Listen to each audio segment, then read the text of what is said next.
Assalamualaikum warahmatullahi wabarakatuh.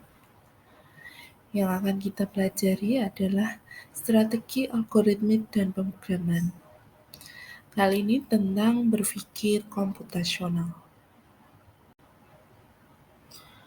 Berpikir komputasional ini merupakan suatu kerangka dan proses berpikir yang mencakup perangkat keras, perangkat lunak, dan menalar atau reasoning mengenai sistem dan persoalan.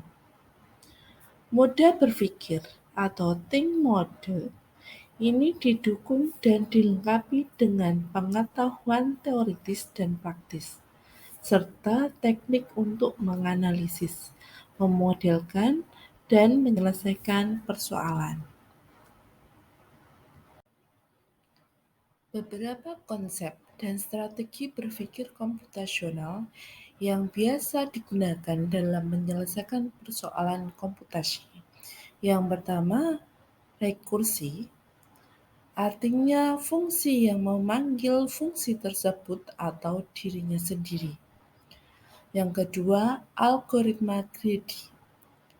Greedy dalam informatika adalah sebuah strategi penyelesaian masalah yang dapat berguna dalam merancang sebuah algoritma atau solusi bagi seluruh permasalahan komputasional.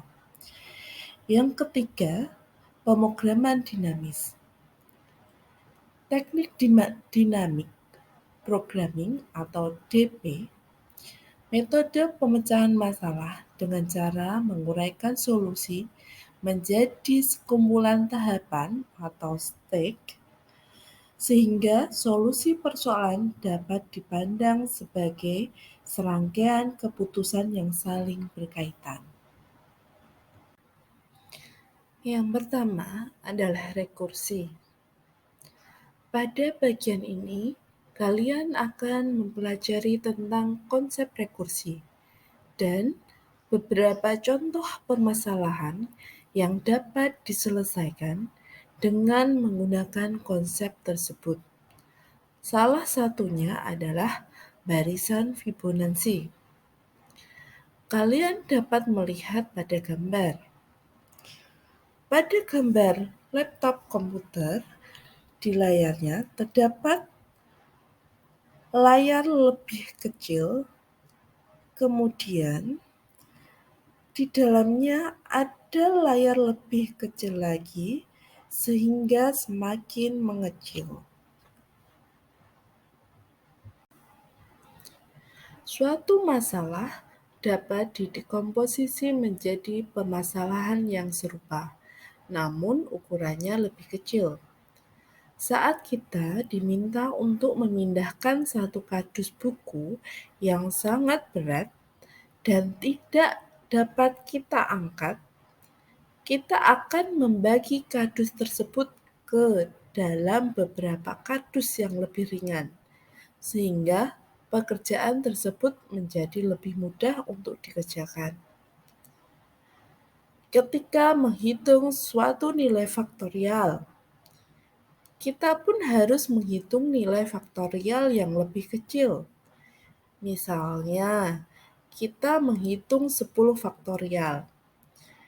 Kita juga harus menyelesaikan 1 faktorial, 2 faktorial, hingga 9 faktorial terlebih dahulu sebelum menghitung 10 faktorial. Secara alami, terdapat banyak permasalahan yang dapat dimodelkan dengan lebih mudah menggunakan konsep rekursif ini. Pada bagian ini, kalian akan mempelajari konsep dasar rekursi yang akan sangat berguna untuk melakukan dekomposisi pada suatu permasalahan besar dalam bentuk permasalahan yang lebih kecil dan lebih mudah untuk diselesaikan. Rekursi didefinisikan sebagai sesuatu yang mengandung sesuatu itu sendiri. Dapatkah kalian melihat rekursi dalam gambar-gambar sebagai berikut? Di samping kiri, terdapat segitiga Sierpinski yang terdapat segitiga di dalamnya lebih kecil, kemudian terdapat lagi segitiga lebih kecil lagi. Kemudian di sebelah kanannya terdapat boneka bersarang dari Rusia, yang apabila dibuka terdapat boneka lebih kecil lagi. Kemudian jika dibuka lagi maka akan terdapat boneka lebih kecil lagi. Silahkan diamati beberapa segitiga di dalamnya dan boneka bersarang dari Rusia. Contoh rekursi. Dalam pembahasan kali ini, kita akan membahas fungsi atau barisan rekurensi atau recurrence, yaitu fungsi atau barisan di mana nilai dari fungsi atau barisan tersebut ditentukan atau tergantung dari nilai fungsi atau barisan itu sendiri secara rekursif pada urutan nilai-nilai sebelumnya. Misalnya, kita memiliki sebuah barisan AI, di mana I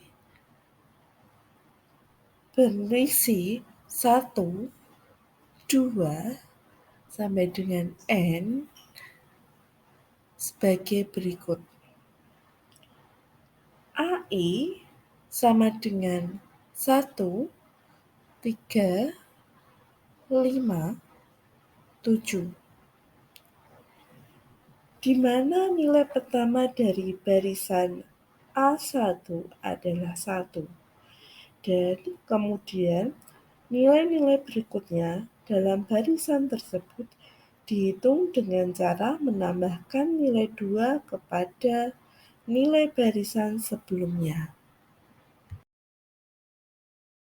Kita dapat menuliskan dalam notasi rekursi sebagai berikut. AI berlaku 1 jika I sama dengan 1. AI berlaku AI min 1 plus 2 jika I lebih dari 1. Kita terapkan dalam contoh berikut. Untuk I sama dengan 1, maka berlaku AI 1.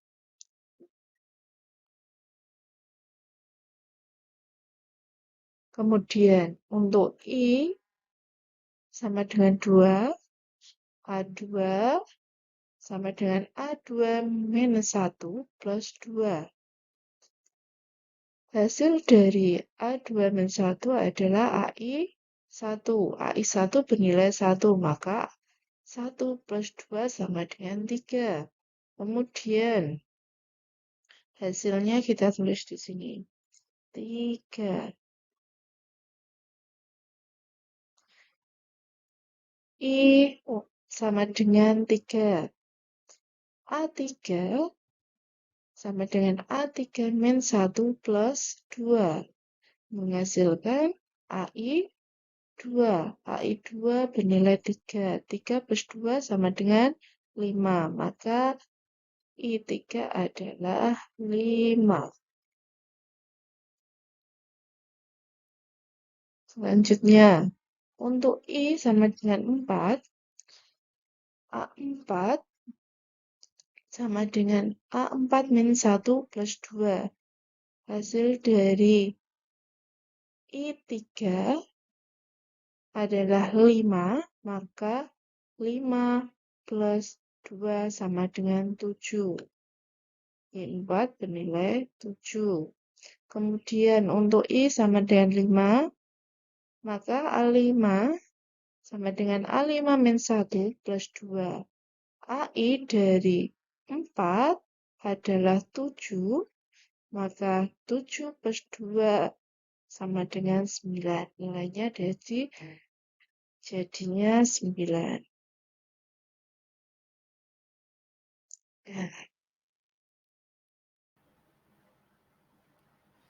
Pada definisi sebuah barisan atau fungsi rekursif, selalu ada minimal dua hal yang harus ditentukan, yaitu yang pertama, basis. Menunjukkan dasar nilai awal dari fungsi atau barisan tersebut. Misalnya A1 bernilai 1. Kemudian yang kedua, rekursi. Menunjukkan hubungan antara nilai dari fungsi atau barisan tersebut dengan nilai-nilai sebelumnya yang telah diketahui. Misalnya AI sama dengan AI min 1 plus 2 jika I lebih dari 1. Sebuah fungsi atau barisan rekursif bisa jadi ditentukan dari tidak hanya satu buah nilai sebelumnya saja, tetapi dapat juga dari 2, 3, dan seterusnya dari nilai sebelumnya.